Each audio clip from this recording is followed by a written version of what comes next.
Rameswaram cafe ಸ್ಫೋಟಕ್ಕೆ big twist ಸಿಗ್ತಾ ಇದೆ. ರಾಮೇಶ್ವರಂ ಕೆಫೆಯಲ್ಲಿನ ಸ್ಫೋಟ ಭಯೋತ್ಪಾದಕ ಕೃತ್ಯನ. ಹಾಗಾದ್ರೆ ಸ್ಫೋಟಕ್ಕೆ ಐಇಡಿ ಬಳಕೆ ಮಾಡಿರುವ ಪೊಲೀಸರ ಅನುಮಾನ ವ್ಯಕ್ತಪಡಿಸ್ತಾ ಇದ್ದಾರೆ. ಐಇಡಿ ಬಳಕೆ ಮಾಡಿರಬಹುದು ಅಂತ. ಐಇಡಿ ಅಂದ್ರೆ ಸುಧಾರಿತ ಸ್ಫೋಟಕ ಸಾಮಗ್ರಿ.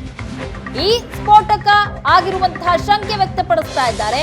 ವಿಧ್ವಂಸಕ ಕೃತ್ಯ ಎಸಗೋದಕ್ಕೆ ಸ್ಫೋಟ ಮಾಡಿರುವಂತಹ ಶಂಕೆಯನ್ನ ವ್ಯಕ್ತಪಡಿಸ್ತಾ ಇದ್ದಾರೆ ಪೊಲೀಸರು. ಸ್ಫೋಟದ ಬಗ್ಗೆ ಮಾಹಿತಿಯನ್ನ ಕಲೆ ಹಾಕ್ತಾ ಇದೆ ತನಿಖಾ ಟೀಮ್.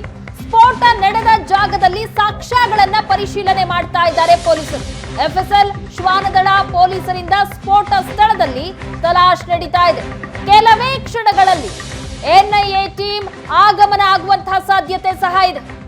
ವಿಧ್ವಂಸಕ ಕೃತ್ಯದ ಶಂಕೆ ಸಹ ವ್ಯಕ್ತವಾಗ್ತಾ ಇದೆ.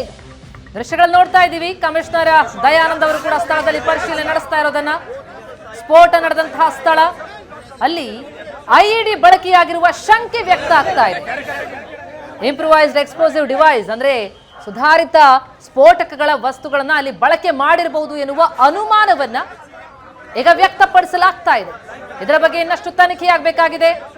ಕಮಿಷನರ್ ದಯಾನಂದ್ ಅಲ್ಲಿ ಗಮನಿಸ್ತಾ ಇದ್ದೀವಿ.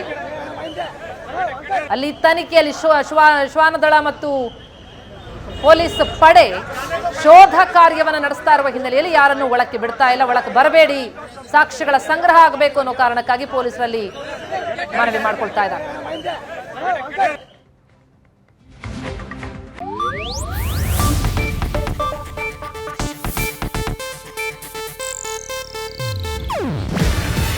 ಇದು ಏಷ್ಯಾನೆಟ್ ನ್ಯೂಸ್ ನೆಟ್ವರ್ಕ್ ಪ್ರಸ್ತುತಿ.